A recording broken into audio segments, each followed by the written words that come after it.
Hai, welcome back. Terima kasih ya buat kalian yang udah setia di channel kami. Tak terasa ya, udah sampai di part 10. Langsung saja kita putar part 10. Selamat mendengarkan. Pagi itu, saat Stella baru saja sampai di kantor, atasannya memanggilnya. Stella pikir ia akan mendapatkan tugas baru lagi, namun atasannya itu hanya memerintahkannya untuk mengantarkan beberapa berkas ke ruangan Alex. Awalnya, Stella merasa bingung, namun tanpa banyak bertanya, dia langsung melaksanakan tugas. Saat berjalan menuju ruangan Alex, terlihat seorang asisten yang tampak fokus dengan tugasnya. Awalnya asisten itu mengernyit menatap Stella. Namun, saat melihat beberapa berkas dalam dekapan Stella, akhirnya asisten itu membiarkan Stella masuk begitu saja. Stella segera masuk ruangan Alex saat mendapat izin dari sang empunya ruangan. "Bapak, ada beberapa berkas yang harus Anda tanda tangani," ujar Stella dan memberikan berkas-berkas tersebut pada Alex. Alex menerima dan segera menandatangani berkas tersebut. Saat menandatangani berkas, Alex berujar, "Jam makan siang, temui aku di basement. Kita akan melakukan fitting." "Baik," jawab Stella singkat dan keluar dari ruangan Alex. Sangat singkat. Itulah hubungan yang terjadi di antara keduanya. Mungkin kalian heran dengan interaksi yang terjadi di antara keduanya. Padahal notabene mereka adalah calon suami istri. Tapi itulah yang terjadi. Tidak ada basa-basi yang terjadi di antara keduanya. Karena Alex maupun Stella memiliki caranya tersendiri. Karena mereka pun sadar pernikahan ini terjadi bukan atas dasar cinta. Lalu untuk apa basa-basi itu? Seperti janji yang sudah dibuat, Alex menunggu Stella di basement. Stella terpaksa membiarkan Karin menikmati jam makan siangnya sendiri. Awalnya Karin merasa curiga, namun saat Stella menjelaskan bahwa ia memiliki janji bertemu dengan seseorang, akhirnya Karin mengerti. Stella dapat melihat mobil milik Alex telah siap.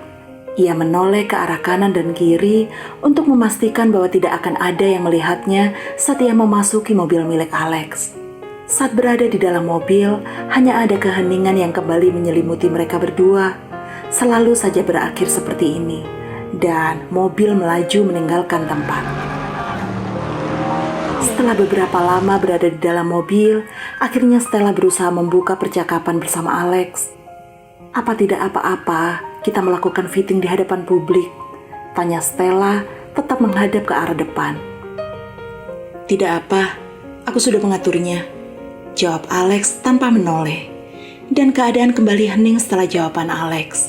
Karena Stella mengerti bahwa mereka akan melakukan pernikahan ini secara diam-diam. Dan juga mengapa Alex harus mengumumkan pernikahan ini ke publik. Stella bukan wanita bodoh yang tidak tahu alasan pernikahan ini dilakukan secara diam-diam. Karena mana mungkin Alex akan mengatakan pada publik bahwa ia telah menikah. Bisa-bisa kehidupan bebas pria itu akan terkekang. Ditambah lagi, wanita yang Alex nikahi hanya seorang karyawan biasa. Stella juga tidak ingin terekspos di hadapan publik. Karena secara otomatis kehidupannya juga akan diketahui oleh media. Dan Stella tidak ingin privasinya diketahui banyak orang. Tidak berapa lama, mereka sampai di depan sebuah butik terkenal. Mereka masuk ke dalam butik tersebut dan seketika tatapan orang-orang yang berada di dalam butik tertuju ke arah mereka. Mungkin pesona yang ditebarkan Alex lah yang seakan menyita perhatian orang lain untuk tertuju padanya. Stella menunduk mengekori Alex, menghindari tatapan yang diberikan orang lain. Meski tatapan itu tertuju pada Alex, namun secara otomatis tatapan itu juga jatuh untuknya. Saat Alex berhenti di depan suatu ruangan, Stella ikut berhenti dan hal selanjutnya mampu membuat Stella mendongak dan jantungnya kembali berpacu. Bagaimana tidak jika tiba-tiba Alex menggenggam tangannya dan berlalu masuk ke dalam ruangan. "Kalian sudah datang," sapa seorang wanita saat mereka masuk dalam ruangan.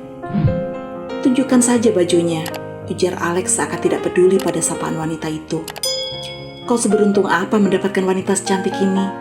tanya Nanda, pemilik butik, tidak mempedulikan ucapan cuek Alex. Stella tersenyum malu saat tahu bahwa perkataan Nanda tertuju padanya. "Aku Nanda, orang sial yang mengenal calon suamimu," ujar wanita itu mengulurkan tangannya pada Stella dan segera disambut Stella seraya berujar, "Stella Kellen." Seakan terkejut akan ucapan Stella, Nanda terpekik dan berkata, "Wah, kau tahu apa arti namamu?" "The Stars of Heaven," ujar keduanya bersamaan, dan dari sanalah Nanda dan Stella menjadi dekat. Alex, yang baru mengetahui arti nama Stella, sempat terkejut. Namun pria itu dengan cepat mengembalikan ekspresinya. "Ayo coba gaunmu," ujar Nanda dan menggiring Stella ke arah ruang ganti khusus. Setelah selesai mengenakan gaun pernikahan rancangan Nanda, dengan sedikit bantuan, Stella menatap seorang gadis tengah berdiri di depan cermin dengan mengenakan gaun pernikahan berwarna putih tanpa lengan dengan bagian bawah yang mengembang dan ekor yang tidak terlalu panjang. Stella tidak yakin bahwa yang berdiri di hadapan cermin ini adalah dirinya. Bahkan ia sempat bergerak miring untuk memastikan bahwa yang berada di depan cermin adalah dirinya. "Kau benar-benar cantik," puji Nanda lagi. "Terima kasih," ujar Stella menunduk malu. "Kita harus menunjukkannya pada Alex. Pantas saja ia memesan khusus gaun ini. Ternyata untuk orang yang dicintainya," ucap Nanda panjang lebar. Stella tercengang saat mendengar ucapan Nanda untuk Alex yang memesan khusus gaun ini. "Benarkah?" tanya Stella memastikan. "Sudahlah, lebih baik sekarang kita tunjukkan pada mereka," ucap Nanda mengabaikan pertanyaan Stella yang syarat akan kebingungan. Saat mereka keluar dari ruang ganti, Stella mengerti maksud Nanda mengatakan arti mereka. Bagaimana tidak, selain Alex, di sana sudah terdapat Litina dan Alia juga. "Sangat cantik," puji Alia dan segera disetujui oleh Litina. "Tidak heran Alex tergila-gila padamu." Kini Litina kembali menimpali Stella dengan berbagai pujian yang membuat rona di pipi Stella semakin menjadi. "Bisa kalian tinggalkan kami?" Suara Alex menghentikan setiap canda tawa yang terjadi di sana. Alia yang mendengar itu ingin membalas kakaknya, namun tertahan saat mamanya memberi isyarat untuk tetap diam dan melakukan apa yang diinginkan Alex. Saat semua orang keluar dari ruangan itu dan hanya menyisakan Stella dan Alex, kembali terjadi keheningan selama beberapa menit. Hingga Stella merasa gugup berada berdua bersama Alex dalam satu ruangan. Stella berniat untuk kembali ke dalam ruang ganti saat suara Alex menghentikannya. "Aku ingin mengembalikan kalungmu." Ucapan Alex membuat Stella terdiam untuk beberapa saat, dan wanita itu menerima kalung tersebut. Sebuah kalung yang membuatnya uring-uringan semalaman, dan ternyata kalung itu ada di calon suaminya. "Akan kupasangkan," lanjut Alex dan memasangkan kalung itu pada leher jenjang calon istrinya. Stella yang masih terkejut akan apa yang terjadi semakin dibuat terkejut saat merasakan hembusan napas Alex di lehernya, dan itu semakin membuat Stella benar-benar diam. "Sudah," kata Alex mengakhiri sekaligus membuat Stella tersadar. "Terima kasih," balas Stella dan berlalu menuju kembali ke ruang ganti, meninggalkan Alex yang sempat melihat rona merah di pipinya. Astaga. Saat Stella selesai melakukan fitting baju, bukannya langsung kembali, melainkan ia menghabiskan waktu seharian bersama Litina dan Alia. Bagaimana tidak, jika selesai melakukan fitting, kedua wanita itu langsung menyeretnya untuk ikut bersama mereka hingga malam hari tiba. Dan disinilah sekarang mereka berada, di salah satu restoran yang sebagian besar adalah milik Edward. Stella juga sudah mengganti baju kerjanya dengan dress warna merah selutut yang dipilihkan Litina dan Alia sebelumnya. Awalnya Stella menolak itu, tapi dengan paksaan akhirnya ia mau untuk mengenakannya setelah berpikir untuk tidak baik mengecewakan Litina dan Alia.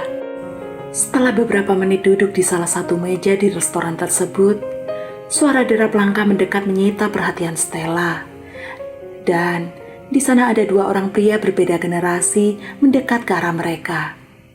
Seorang pria parubaya yang masih tampak gagah dan tampan seakan tak termakan usia, duduk tepat di samping Litina. Dan pria lain yang memiliki wajah hampir sama seperti pria parubaya tersebut. Bahkan pria ini bisa menggambarkan bagaimana dulunya Leonard duduk di samping Stella. Benar, Alex dan Leonard tiba-tiba datang dan bergabung bersama mereka. Terima kasih sudah menonton hingga akhir. Semoga hari-hari kalian selalu menyenangkan. Jangan lupa subscribe, comment, like, and share. And bye-bye.